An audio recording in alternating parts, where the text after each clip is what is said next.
Hey guys, so second video of the week. I thought I'd give a quick recap on circular motion.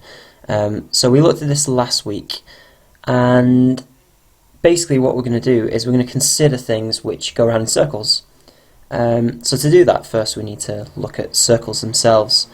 So I've drawn this circle here, and what we can consider is if we have something going round on this circle at some radius r, we can start denoting some properties it's going to have. So first off, we can talk about, instead of everything we've considered so far really has been masses moving in straight lines with speeds, if you like, instead of velocities. Now we're going to start considering the circular motion, so we need to define some different velocity. So we're actually going to define an angular velocity, omega. And omega, really simply, is just sort of analogous to linear velocity being the distance or displacement per time. And angular velocity is the angle you move through per unit time. So you can sort of see the parallels between these two. Dead simple definition. So that is angular velocity, and that therefore has units which you maybe didn't expect. So it's an angle in radians and a time in seconds. So we actually say that our angular velocity has units of either, well, it depends on your preference really. You can either think about it as just being per second, where radians is a number, or you can think about it as radians per second, rads per second, something like that. That may help us distinguish between things a little later. So a few notes about angular velocity. So feeling lazy, so angvel, not Di Maria. We can talk about some properties. So the first thing to sort of take note of, if I get rid of this radius line, is if I have some circular motion, it does not matter where on that circle I am. For a fixed body, so you can imagine this being like a kid's roundabout, the ones that you've seen probably on YouTube where your little scally kids put the mopeds on the side and spin it around really fast till the kid comes off. Those ones, so as long as they're fixed, it actually doesn't matter where you are on this roundabout, your angular velocity is the same. So this is constant at all points on your circle, or all points, I should say, at all radii along your circle. And that comes from this definition here. If I'm this guy, so circle mass 1 if you like, it might take me some time t to go all the way around. Incidentally, all the way around this circle is going to be an angle of 2 pi radians. So I'll just put in brackets that that's 360 degrees. But this guy here, a bit further in, a smaller radii, will still take the same amount of time to go around. So this will still take a time t, as will this guy here, and this guy, and even this guy really close to the centre will still take the same amount of time. So it's really important to make a note of the fact that your angular velocity is constant at all radii on that fixed circle. But what this leads us to realise, if you like, is that if they each travel around this circle in the same time, we can start talking about the actual linear speed that they travel. So this guy on position 1 right at the edge, he goes around the furthest distance, which is the circumference, 2 pi r, in a time t. I'll call that pi r1 for his distance, whereas guy number 2 goes round in 2 pi r2 over t. And because we have here that R1 is greater than R2, that means that the speed at position 1 is greater than the speed of position 2. So we need to actually redefine linear velocity as well. So I'll just go down here. So same circle, we need to now define some linear velocity.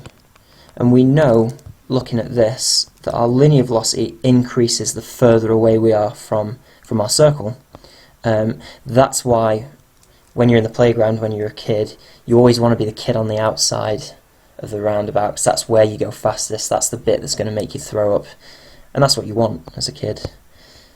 So we're going to redefine this, so I'll just label my linear velocity back on. So for this guy here, my linear velocity would look like this. I'll call it v, and this is a vector, by the way, so I'll underline it to denote that, at a distance r. So we actually defined in lessons the fact that our linear velocity is equal to omega r, and that means a couple of things. So first off, it means that if we look at the units, it kind of makes sense. This is the reason why I said we could choose between this or radians per second up here. If we go for the units of angular velocity being just per second, then that works out, because the units of v should be the units of omega multiplied by the units of radius, which of course should be per second multiplied by meters, which gives us the units of rafter meters per second. So that's why we made that choice up there, or that distinction, if you like, between the two. Something else to take note of is the fact that this is at a right angle, and actually it doesn't matter where on this circle I am. So I could draw loads of masses at different points on this circle. Their linear velocities are always at right angles to the radius. So what we say is the linear velocity is always tangential, or at a tangent to the circle. So what that means is, actually, when we're spinning around in this circle, if I so we could, thinking of an example, we could take an example of throwing a mass around a head, sort of lassoing a mass around. If I cut the string on one of these, it will move linearly, so in a straight line at a tangent to that circle.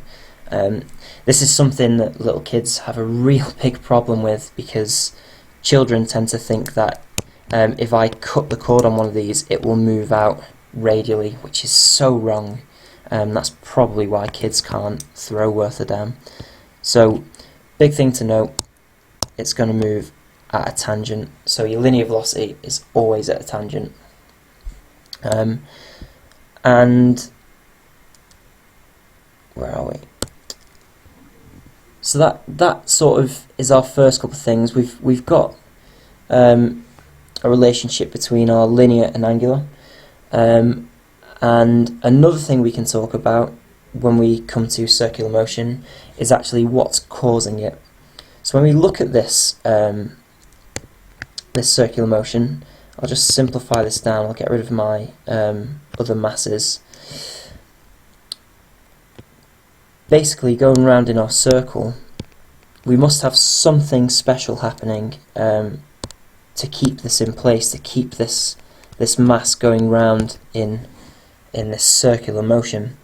And we know that a rate of change of velocity requires, well, a rate of change of velocity by definition is an acceleration. Spelling is an acceleration. So we know there must be some acceleration happening here.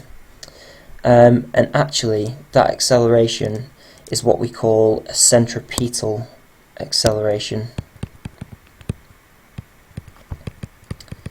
not centrifugal, and I'll explain why in a minute. So this is centripetal, and that means it's an inward acceleration. These velocities, their velocity vector is constantly trying to move towards the centre, but never quite can, because every time its velocity vector changes direction, it's actually now on a different part of the circle and is no longer pointing towards the centre. So it's fighting this losing battle, if you like. So something else to note then, talking about this, is that our linear velocity only changes in direction, not in magnitude. So it's only a direction change. So what this means is my velocity changes because actually at any given point at a radius r, so I know the circle is of radius r, I have some acceleration towards the centre, and I'm going to call this acceleration A. It's a centripetal acceleration. And I didn't derive this in class, and I'm not going to here because it's a little bit beyond the scope of our course, but mathematicians, if you want to check that derivation out, I'll put a link right about there for you. So just click this link and that'll take you there. All we need to know is this centripetal acceleration. So by looking at this mathematically, we can show that the acceleration is equal to v squared over r. So the acceleration is inversely proportional to the radius. It gets weaker the further away you are, and it's proportional to the square of the linear velocity. The square comes from the fact it's vectors. This is a magnitude of acceleration. So things to note about our centripetal velocity is that it points inwards at all times, so it points towards the centre of the circle.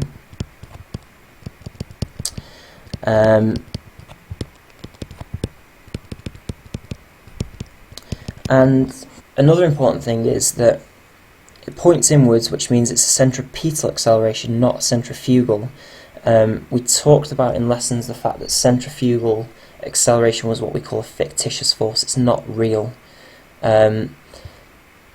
Really, a centrifugal force is just the force you think is applying to you because of Newton's third law, because of the fact that you, in circular motion, want to go round and carry on in a straight line at a tangent to the circle, but the centripetal acceleration doesn't let you. But I'll talk about that in a sec with an example. So finally from here, one last thing we can do is we can use my boy Newton's second law, F equals ma, to talk about the centripetal force. So that's the inwards force, and that's just going to be mv squared over r, and that's going to be really important later on when we study gravitation in particular. And actually, very last thing, we can use the fact that we said earlier, omega r is equal to v, to get this in terms of an angular velocity instead. So we can also rewrite this by substituting in, as this would be omega r all squared over r, which gives us omega squared r, or equally the force will be m omega squared r. So these are two other ways of writing this in terms of an angular velocity as opposed to a linear velocity, which might be quite useful in some of the questions we get. Okay, so we've defined a few things, so let's have a go at a question. So this is a really good question. It's actually in your topic assessment as well, but we did have a go at this in class last week.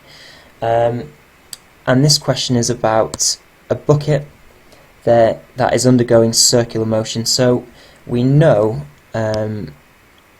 because it's going round in a circular fashion, there must be some force acting on the bucket, probably the tension in the string, and it tells us that inside our bucket we have some object, I'm going to call it water, with mass m. So because it's going around in a circle, we can denote some things. We could call the radius of this circle r, and we could say that at this point along the circle it might have some linear speed v at a tangent to the radius. And the question asks us to find the resultant force on this bucket. So, actually, sorry, it's the resultant force of the bucket on the, so of the bucket on the object. So this is the object of mass m. Okay, so I'm just going to redraw this object, and I'm going to get rid of everything apart from the object itself. So really simple, let's just resolve some forces. We know there's going to be some resultant force acting towards the centre of the circle, and that is going to be equal to, there must be some centripetal force acting inwards, and also there must be some force due to the fact my mass wants to escape this bucket but can't, so it's going to feel like it's flung outwards. This is like a reaction force. So this reaction force is going to be equal in magnitude but opposite to its weight, so it's going to be mg, and it's going to be acting to oppose the inward centripetal force, which will be F. So my resultant force is going to be the centripetal force minus the reaction of the mass on the bucket. And again, I did say centrifugal force isn't real. It's not. This is a reaction due to the fact this object, this water or whatever it is, wants to carry on at a tangent but is being pulled back in. So if you like, we can put in brackets, this is a bit of Newton's third law. Just make that a bit neater. So this is Newton's third law. So we can actually show now that this resultant, I'll just move this over, is going to be equal to the centripetal force, which we said is going to be mv squared over r, minus the reaction due to the weight, which is mg. So this is our resultant force, and you might get something like this where it asks you to go on to solve some sort of problem using this force. Okay, so now we can start thinking about sort of what speed do we have to go at to keep the object in the bucket. So conceptually, we want to consider the point at which our object is going to start falling. It's just on the point of falling. Now you know from experience, we've all done this as kids, we've all got a bucket and we've spun it round. Okay, you've probably spun it in a horizontal circle, some of you might have spun it in a vertical circle, but you know the key thing you've got to do is you've got to keep it moving fast. You've got to give it a linear velocity big enough so that that fictitious centrifugal force keeps the water in the bucket. So basically, if we want to find out what that velocity is, so if we're interested in v min, if you like, so the minimum velocity that this bucket must be travelling at in order to keep the object inside, we're going to need to consider the point at which the reaction is equal to 0. Why?